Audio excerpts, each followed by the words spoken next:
Welcome to Stage 1 Physics. Our new topic is going to be called momentum. You would have heard this term momentum used in everyday language, yet it is a physics term. So now when we talk about momentum, we might say a small football player needs a lot of momentum if he's going to tackle a big player. We might also say a train has a lot of momentum as it is hard to stop. Now this use of momentum, we have to think about what it means. In physics, momentum is associated with moving bodies. A good picture of momentum is a measure of how difficult it is to stop the motion of a body. So I'll ask you a couple of questions. Is it harder to stop a train rolling at 5 kilometers an hour, a car rolling at 5 kilometers an hour, or a bike rolling at 5 kilometers an hour? So now with common sense, it is harder to stop a train moving at 5 kilometers an hour than it is to stop a bike. So we can say a train has more momentum, although rolling at the same speed, than the bike. So we can deduce that the larger the mass, the larger the momentum. Okay, so what about another question I'll ask you?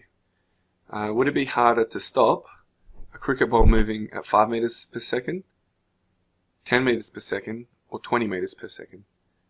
So I would say it would be harder to stop a cricket ball moving at a greater velocity than it would for a slower cricket ball. A cricket ball on the boundary hit for a 6 will be harder to stop than someone throwing an underarm delivery to yourself from a meter away. From that we can deduce that velocity plays a critical part in momentum, and the greater the velocity, the greater the momentum. Getting into the maths and physics of it, we can use Newton's second law of motion to find a relationship between the mass and the speed of an object that determines how difficult it will be to stop. The textbook that you have actually has a derivation of this formula. However, I have just placed it on the screen, and if you're interested, you can go through the derivation yourself. Okay, so we've got the formula of P equals M times V. Now, P is what we write as an indication of momentum. So P is momentum. M is mass, and that has the standard units of kilograms, and V is velocity, having the standard units of meters per second. Now we must also remember that velocity is a vector quantity. That means that momentum is also a vector quantity. Now having a look at the formula, the units of momentum are related to the mass and velocity. So we have kilograms and meters per second. So our units of momentum are kilogram meters per second. When we have a moving object, we can actually change the momentum of something too. So we can calculate the momentum on an object when it is moving, and due to some force, the momentum of the object changes, and this force we can call the impulse.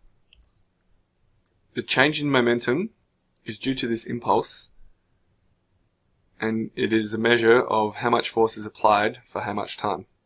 Impulse has a formula force times the change in time, which is also the change in momentum. So the units of impulse are Newton seconds. Now you may remember earlier I said the units of momentum are kilogram meters per second. However, calculating it this way, you get the units of Newton seconds. So both units are interchangeable. Now you can also think of impulse as force required to stop the object. So the greater the momentum an object has, the greater the impulse required to stop it. Now looking at the formula, we can say that a great force can be required over a short period, or a smaller force over a greater period to achieve the same impulse. So when we have a body in motion, with no external forces, the momentum remains the same. So we come to the law of conservation of momentum. If no external force is applied to a system, there can be no change in momentum of the system.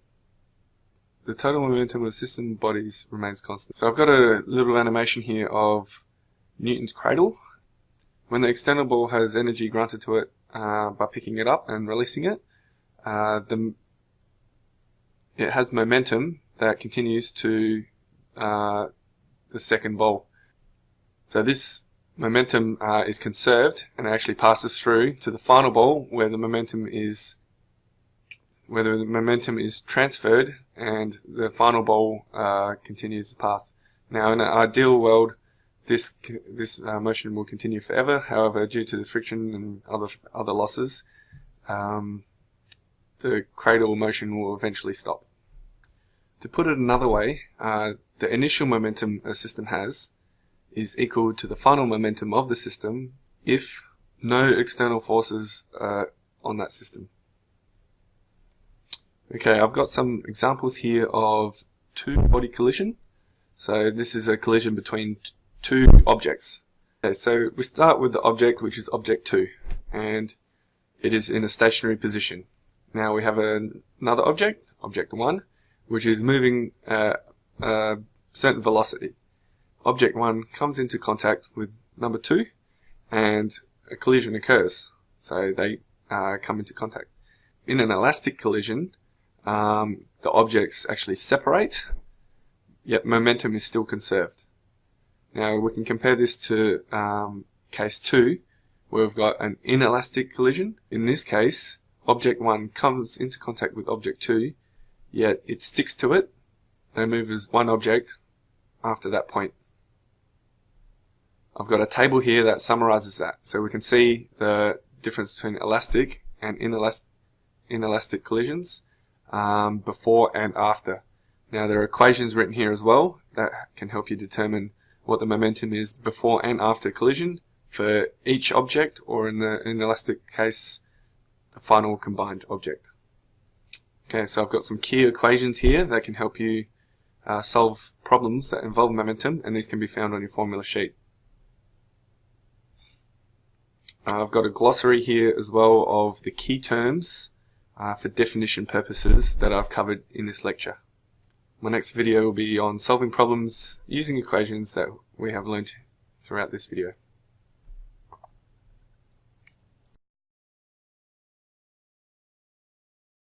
Let's put our theory into practice and solve a problem using what we know. So I'm going to create a problem and we'll see how we go with it. Okay, so let's say that two bodies are moving towards each other. We'll go A and B. Okay, so they're both moving, they both have momentum, and they're moving towards each other. So let's say A has a mass equal 10 kilogram and a velocity equal 5 meters per second. Now we'll say that the convention, that velocity is positive in the right direction. Okay, so with B, we know the mass is equal to, we'll say the mass is equal to 4 kilogram. And the velocity is 7 meters per second. Now, this will be negative with that convention when we use it in our formulas. Okay, so with the problem, we'll say that when A and B collide, it will be an elastic collision where they both travel in opposite directions. So after impact, we'll say after impact, the velocity of B changes to 10 meters a second to the right. So velocity A, 1, velocity B, 1, and then afterwards, the velocity B will be 10 meters per second right. Okay, so we want to find the velocity of A after impact. So that is what we want to find. So So let's calculate the momentum of A and B before the collision. So calculate momentum of A and so we'll say the momentum of A before collision, so in first state, is equal to mv A1. Okay, so we know the mass is 10 and the velocity is 5. So it equals 50. Now the units, the standard units for momentum, we can use sec-newtons or kilogram meters per second. However, in this case I'm going to stick with sec-newtons. Now we'll calculate the momentum of B, which is mvb1, which is 4 times -7, which is -28 sec-newtons.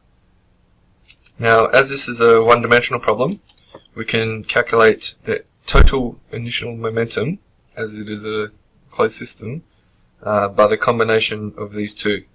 So, total momentum prior to impact is the momentum of A plus momentum of B, which is equal to 50 plus -28, which is equal to 22 sec-newtons.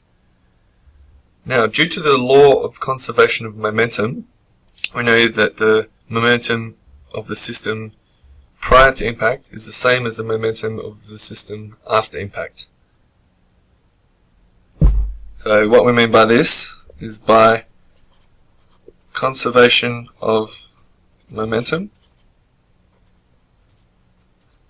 the momentum, the initial momentum of the system is equal to the final momentum of the system. So let's calculate what we know of the final momentum. So the momentum of A after impact is equal to mass times the velocity of A after impact. So that equals to 10v. Now, we don't know v yet, because that is what we're trying to work out, so we'll come back to that. So let's work out the velocity of B2 after impact. Now, that equals mvb2, and is 4 times 10 meters a second to the right. So it's 40 sec-newtons. So we can say that the final momentum of the system is equal to the momentum of 1 plus the momentum of 2 after impact. The momentum of A plus the momentum of B after impact. And that equals 10v plus 40 sec-newtons. Now, having a look at this equation, we can equate the initial and final momentums. So we can say P1, which is 22 sec-newtons, is equal to P2, which is 10v plus 40 sec-newtons. Now, solving for v, we get -1.8 meters per second, and due to the negative convention, we know that A will actually be travelling to the left at 1.8 meters per second.